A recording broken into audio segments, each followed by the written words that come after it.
All right, so go ahead and take now your first note on Edmond Lockhart. Okay, just so far, all I want you to know is that he was director of the first crime laboratory in Lyon, France in 1910. Okay, now he's famous for many reasons, okay, and not just because the fact he was the director of the first crime lab, but he's also famous for some of his theories, okay, some of his theories that he created in the field of forensics. Okay, and the first one that we're going to look at today is known as the Lockhart exchange principle. Okay, and notice here in quotations it says that with contact between two items, there will be an exchange. Okay, so that's going to be your next note. Okay, so I'm going to go ahead and type that into the chat now.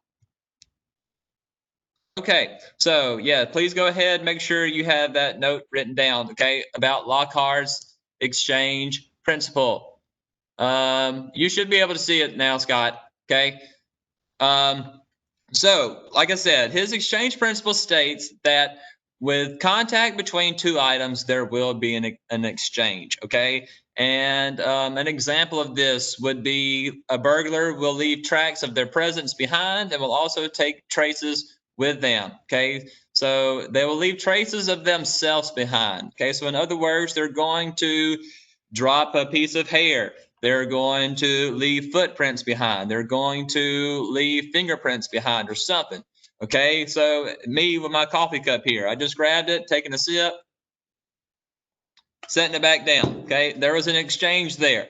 So I've grabbed the glass. So therefore, my fingerprints are on it. Okay, I took a sip of my coffee. So therefore, my DNA, my saliva is on the rim of that glass. Okay, so without me even knowing it, bingo, there was an exchange that took place right there. And my DNA, my fingerprints are now considered to be a form of evidence. Okay, so like I said, they may leave hairs from their body or fibers from their clothing behind, and they may take fibers from the carpet away with them. Okay, so every time you come into a new place, okay, you're coming to school in just a couple of days. When y'all come back to school, yeah, there's going to be an exchange principle. So y'all come in from the buses, whatever. Okay, you live off of a dirt road. Well, then that dirt's going to be trapped in the grooves of your shoes. Okay, vice versa. So you're bringing that all the way to school, trampling down the hallways, and then coming to my classroom. So there's an exchange principle there. All right, we're going to go ahead and move on. Scott, can you see now, bud? Everything good? Y'all able to see the next slide?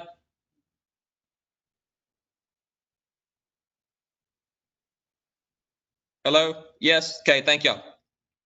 Okay, so now we're going to talk about paint specifically, okay? So paint evidence, something that you probably wouldn't really think of that would, be at a crime scene all that often, but it has to do with a very specific crime. Okay, so if you notice down here in this little box, this little text box, it says most paint evidence submitted to a lab will come from a hit and run case involving automobiles. Okay, so that is the major factor for paint evidence and its submission to these specific labs to help them solve these cases. Okay, so in other words, you have a car that strikes another car and they flee the scene of the crime. Okay, they don't stick around for the cops to show up. They don't stick around for paramedics. They don't go check on the other person, all that kind of stuff. Okay, and there's could be many, many reasons for that. They could be intoxicated. They could have a warrant out for their arrest. Okay, they might not have insurance. There's many, many options and reasons why somebody would do that. Okay, but obviously, as you can imagine, that's a pretty serious offense, and especially whenever you strike a pedestrian or say somebody riding their bicycle down the side of the road. Okay, if that is to happen, there are. I mean, that does, as sad as it is to say, that does happen quite often. Okay, and a lot of the times it is just merely an accident. Okay, but whenever you flee the scene of the crime, it makes you look extremely guilty. Okay, so instead of just sticking around facing the music, you decide to take it upon yourself to try to get away with that crime. It's not going to be a good situation. And this day and age with modern forensics, it's kind of tough to try to get away with that kind of thing now. Okay, and you're about to find out why. Okay, so whenever people do submit this paint evidence, okay, one of the first things we want to try to determine is the paint's class. Okay, so basically, we're looking at the physical and the chemical analysis of the paint. Okay, and that's what's going to tell us its class. And another way to think of that is basically what's the source of the paint? So where did the paint come from? Did it come from a car? Did it come from somebody's house? Or did it get scratched off of your fingernail? Okay, so basically, where is the source of the paint? All right, and that's going to be a note. Okay, so go ahead and jot down that the class of paint is basically the source of the paint. So did it come from a house? Did it come from a car? Did it get scratched off of your fingernail? Did it come from an art project? Okay, whatever.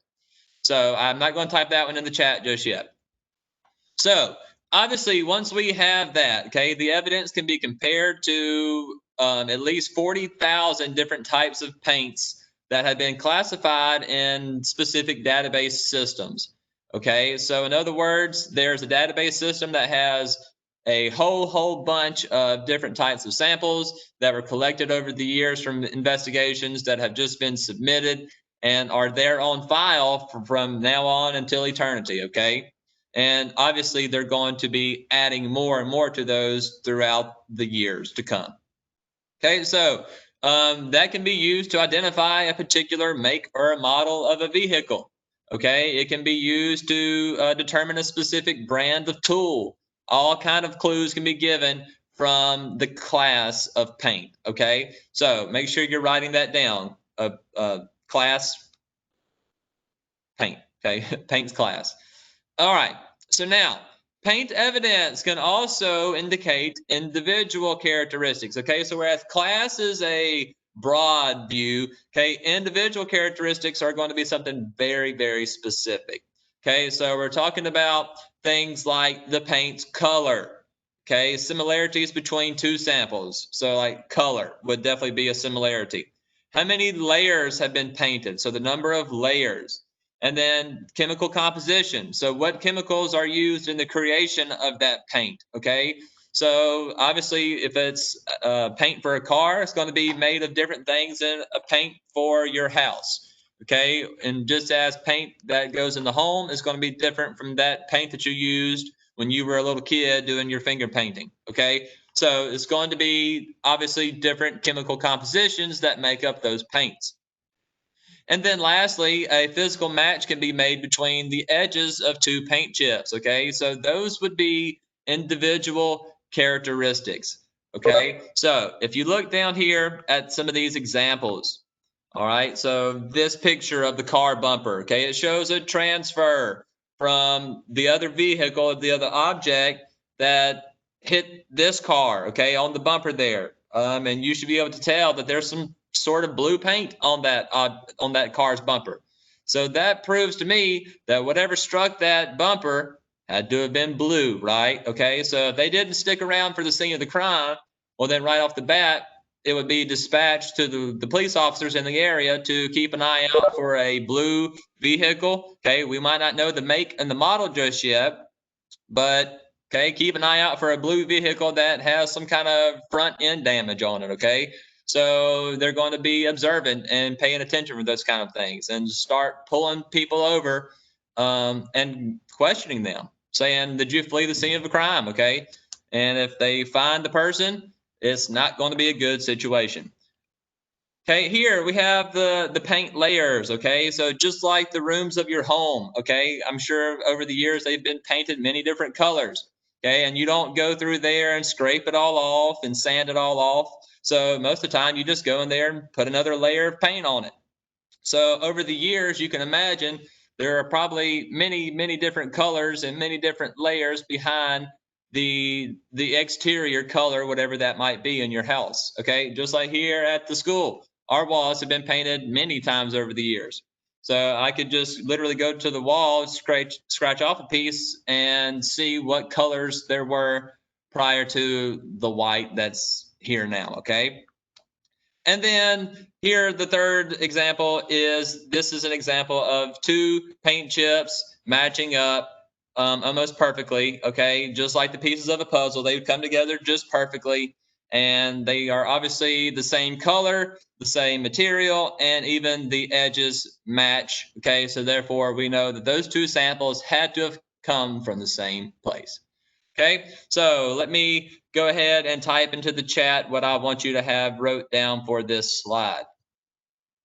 Okay, so our next slide, our next form of physical evidence is going to be on glass. Okay, and if you're like me, you would imagine that glass would be at a lot of crime scenes. Okay, just because broken glass is everywhere, especially if you're talking about car accidents, if you're talking about breaking and entering, if you're talking about things like vandalism. Yeah, all those would probably be examples of where you could find shards of broken glass at these crime scenes, okay?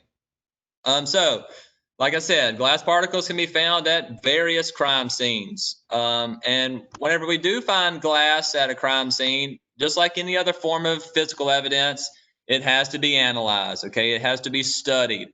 And when we do that, we're trying to determine specific things, okay? We're trying to, first of all, determine its color, okay? A lot of the times, glass isn't just clear, okay? It has specific colors added to it sometimes for different purposes. We're trying to look at things like surface characteristics.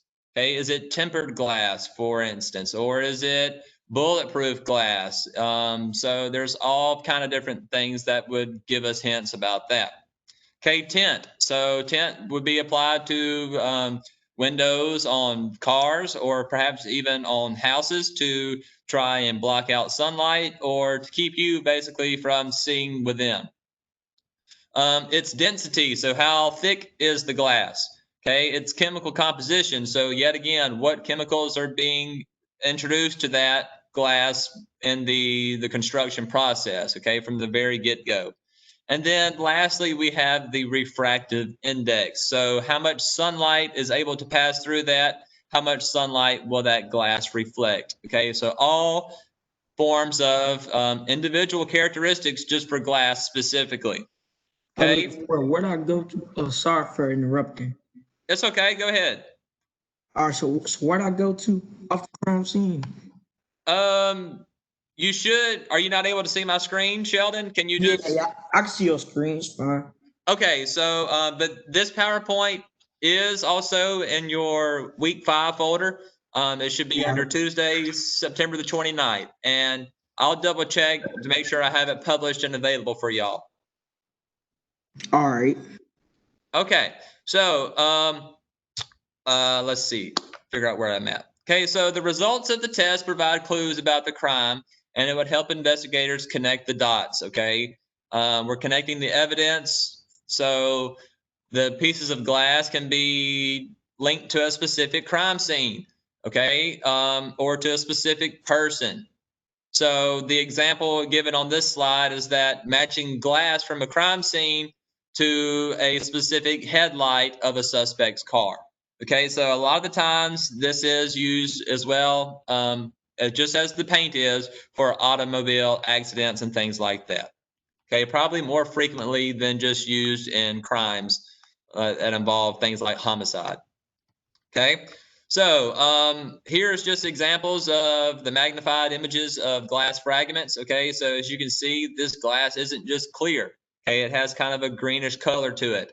And that would obviously, especially if things like thickness and all that were correct, then we would assume that that came from the same source. Okay, and talking about cars and windshields specifically. Okay, so the way glass will crack and break, it can tell us specific clues, okay? So cracks in a windshield can reveal information like speed. So how fast was the car traveling? Where were the people at inside the vehicle or perhaps even outside the vehicle? Things like the angle of impact would all be very, very crucial clues and would probably help bring that case, that, whatever the investigation is, to an end. Okay. Mr. Sweat, did you say go to week 4 or week 5? It should be week 5 for y'all. E5. All right. Yes. So I do need to type you one note in there about glass. Okay. So give me 1 second. Uh-oh.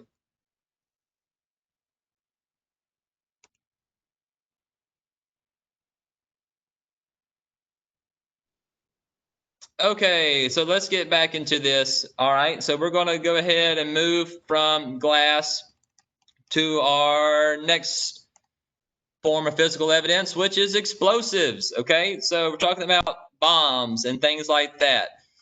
So explosives obviously would be for a very specific crime or a form of terrorism. Okay, so but would most definitely reveal all sorts of clues. Okay, so explosive substances can be examined to determine their chemical compositions, to identify the type of explosive used and its origin. Okay, so where it came from.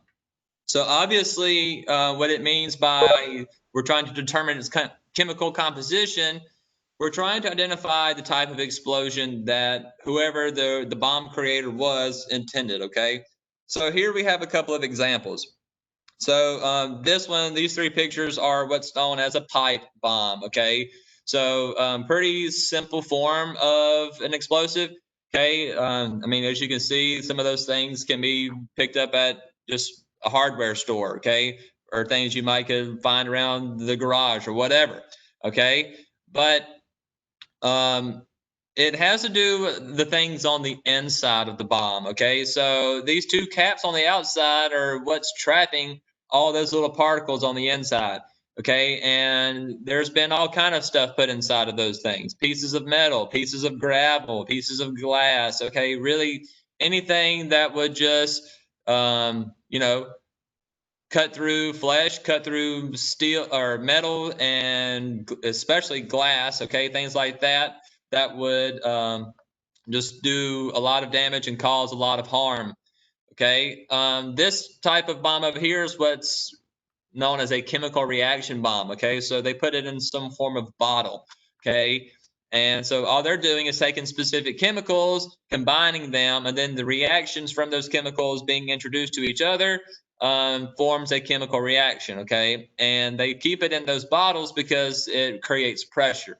Okay, and just more and more and more pressure is built up. Well, eventually there's going to be an explosion, and whenever that's pressurized, the explosion is just much more intense. Okay, so it's a lot more powerful explosion once it's under pressure.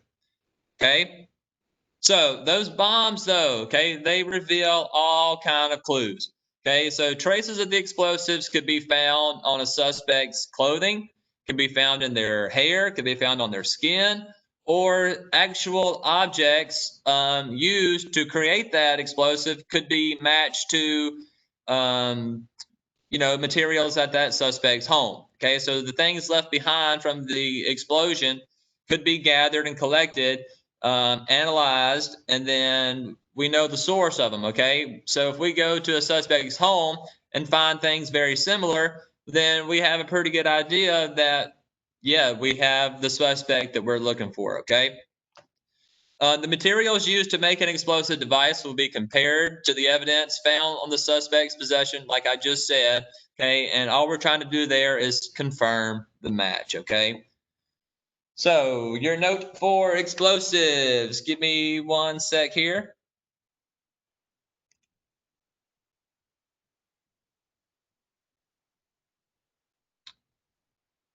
Okay, so there's your note for explosives that I want you to have.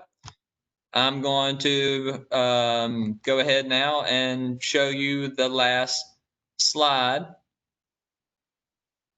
that we're going to cover today. Okay, and it's on ballistics. Okay, so another form of physical evidence that you can imagine will be found at many different crime scenes. Okay, ballistics is just a big word for firearms, bullets, ammunition, stuff like that. Okay, so once again, we're trying to identify the individual characteristics of these ballistics. Okay, so we're trying to find these details so we can link a match between the suspect and the evidence that is left behind at these crime scenes. Okay, so one of the first things that you could test for is a chemical test where we're trying to find gunshot residue. Okay, so that's definitely a note that I want you to have. Okay, so say that GSR stands for gunshot residue. Okay, so whenever a person fires a gun, okay, there's going to be gunshot residue left behind. And what gunshot residue is essentially it's just vaporized gunpowder. Okay, so it's going to be on your hand, especially if you held a gun in your hand and fired it. Okay, so anything, any object, any material really close to the firing of that gun will have gunshot residue on it. Okay, your hands, your face, your clothes. A victim, okay, if somebody is shot, they would definitely have gunshot residue on them. The suspect could potentially have gunshot residue on them, especially, like I said, if they were holding that gun and were relatively close to it whenever it fired. So it would indicate how close they were to that gun when it was fired. The next thing you need to write down is what rifling is, okay? It says it's the grooves in a gun barrel. Okay, so on the inside of a gun barrel, there are distinctive grooves, okay? And those are put there during manufacturing, okay? And what the rifling basically does is as that bullet is traveling down the barrel, it's going to be spinning, okay? The rifling actually makes the bullet rotate and spin. So whenever it exits the barrel of the gun, it's going to keep a tighter pattern. It's going to go straighter and it's going to go faster because of the rifling. Okay, so 200-300 years ago, when during the revolutionary times, whenever there were just the old school ball and musket guns, those guns were very inaccurate. Okay, you had fired and it would just go all over the place. So over the years, by the time we get around to the Civil War, people have figured that out, and that actually rifling on the inside of a gun barrel will make a bullet more accurate. Okay, so byproduct of that is that whenever that bullet is traveling through that barrel and rotating, it's actually getting scratches. Okay, so as it rotates, it's literally getting scratched by the rifling on the inside of that gun barrel. Okay, so those scratches could be used to match up the weapon that fired them. Okay, so if we have a sample of evidence from the crime scene, um, we're going to take that weapon and we're going to fire another bullet through it and try to match them. Okay, and if they do match, obviously we know it came from the same weapon. If they don't match, then obviously it came from a different source. Okay, Tyrus, do you need to say something? No, sir. Okay, just wondering. Okay, so there's another database system, okay, and it holds all kind of different thousands and probably hundreds of thousands of those striations, okay, those scratches that are marks upon the bullets. Okay, so the police are able to search in the Integrated Ballistics Identification System. Okay, so it's just another online database that houses many hundreds of thousands of these samples and types of evidence collected from cases. Okay, so all they do is try to compare markings from bullets, markings from cartridges, and shotgun shells to forms of ballistic evidence. Okay, so here is the example. Okay, so believe it or not, these two pieces of evidence are fired from the same gun. Okay, so the lighting on this one is obviously a little different. This one's a little lighter. Okay, but there are still distinctive scratches that we can see that go all the way across both pictures. Okay, so like this one in the middle, for instance, that one starts on the left, goes all the way through to the right side. Okay, here you can see other examples. These two lines do match up as well. Okay, and if we were here and looking at that in person, we would see that a lot better than how you're able to see it now just on this PowerPoint. Okay, so the investigators compare the striations on bullets to basically see if they match. If they do match, it proves that those two bullets came from the same gun. Okay. Other note on this slide. Okay, caliber. You ever heard of like a 40 cal? Okay, people that they're talking about the size of their handgun. Okay, so if you ever hear somebody talking about caliber, they're either talking about a handgun or a rifle specifically. Okay, gauge refers to shotguns, and my hunters out there know what I'm talking about when I say gauge refers to the size of the internal diameter. Okay, so for shotguns, you have a 12 gauge, you have a 20 gauge, there's a 16 gauge. Okay, so there's all kind of different sizes, but all it basically means is the internal size of the barrel. Okay, so you wouldn't want to send a bigger bullet through your gun than what it was made for, okay? Because that would be extremely dangerous. All right, so let me see what you need to have wrote down for this slide, okay? And this was the last little section of the PowerPoint, but we are going to watch a couple of little videos, okay?